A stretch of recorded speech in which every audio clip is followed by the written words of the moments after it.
Okay then, Linda, so let's take a look at these two swings here now. We've got you down the line and face on here. We can see now, first things first, obviously in the session, we wanted to tidy up your setup. There was a few sort of misconstrued sort of principles, I guess. You can see the sort of first shot here now where your kind of feet are kind of more face onto the golf ball.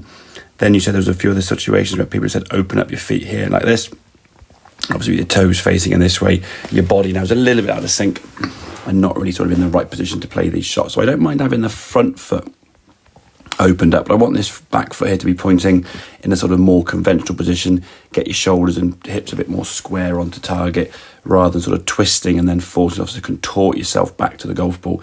What that's generally going to do, put a bit more weight on your back foot here now, and that's where a lot of your shots hitting the ground behind the ball will come from. The other thing as well, and this is what I sort of try and emphasise a lot in this video, we do not, under no circumstance when chipping or even playing any full shot in golf, want to try and keep our head down. The problem is when people miss-hit shots over the years, they've been told, keep your head down, keep looking at the ball, and it causes so many issues now in terms of the contact and also your ability to rotate.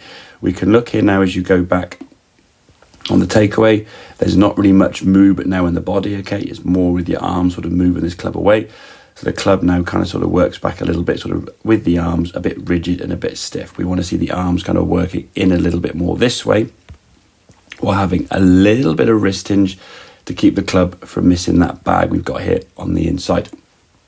Because of what you were doing here now, your arms would kind of lift up on the way back, and then as you come back to the golf ball here now, if I sort of just draw a line on these hands, you can see, if we put a little red line on the outside of your hands here, as you go back, not really much twisting, I say, with the torso. As you come back to the golf ball here now, the arms you can see are sort of been thrown on the outside because now you're sort of just twisting your torso.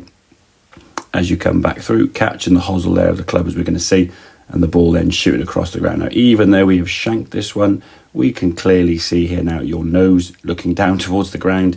There is absolutely no lifting of your head on this shot whatsoever. Everything gets very rigid with the arms. This is all in a very sort of straight, locked position and making it very, very difficult for you to chip the ball successfully. So just a couple of things to practice now. As we did quite a bit there with the session, we had two golf balls on the outside and the inside part of the club. For me now, this is going to be just practice for you, getting the sensation to swing that golf club between these two golf balls, continually learning what the strike would need to be, okay? What you would tend to do when you would get the shank of the golf ball is mean you would be hitting the outside golf ball here on the right, and that's going to cause obviously the heel of the club to hit the golf ball. So that's more of a practice thing and just sort of get a feel of where the ground is relative to you. In terms of setup though, just tidying up the setup, I don't mind the front foot in this case. We can see opened up, that's fine, but this foot's got to be flared back towards the golf ball to make everything sort of set up towards target. We also want to get a little bit more weight onto this front, and that's part of the reason why we open up that front foot. It just makes it a little bit easier for you to put that pressure down into the left foot and keep it there throughout the whole of the swing. Then in terms of the swing, the feeling you're going to try and create now is a little bit more twisting with both your hips and your shoulders on the way back. So I want your hands and arms to sort of work a bit more on the inside as we go back, while at the same time the wrists are sort of hinging up. But on your takeaway here now, we can sort of see your initial move there, almost like you're sort of fanning the wrist back or using the wrist hinge to kind of bring the club back on the inside rather than using your torso and your hips. So the engine's not really working, and then on the way through, because you haven't used your hips on the way back, your hands now have gone too far on the outside, thus producing this shank or this heely contact, as we can see.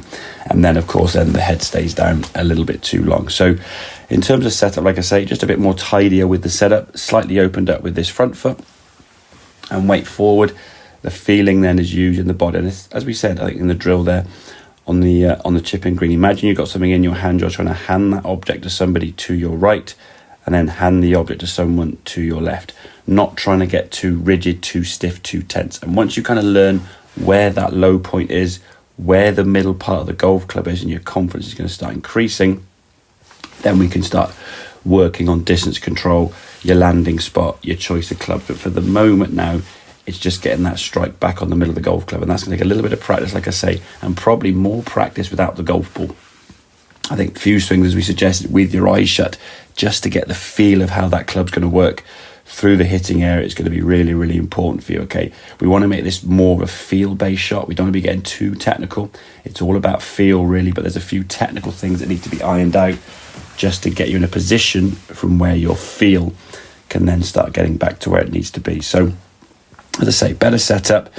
Turn the torso a bit more on the way back, as if you're sort of handing something to someone on the way back here. And then from here now, with that foot opened, head, body, hands, everything now is going to be exiting to the left there, not using your arms sort of to be too stiff, too wooden, as you can see now, sort of pushing out to the right there. Everything now moving in this direction, causing your heel to hit the ground. And like I say, a lot of that unfortunately came from you trying to keep your head down. So in no uncertain terms, we want to try and keep our head down. We want the body to be rotating and twisting and everything moving around the corner towards the target, as you did very, very naturally when I said to you, hand me your handbag to your left. You just simply turned your torso very nicely and your arms stayed nicely in front of your torso. So I hope that all makes sense. Any questions, please feel free to give me a shout and we'll catch up again soon. All right, cheers, Enda.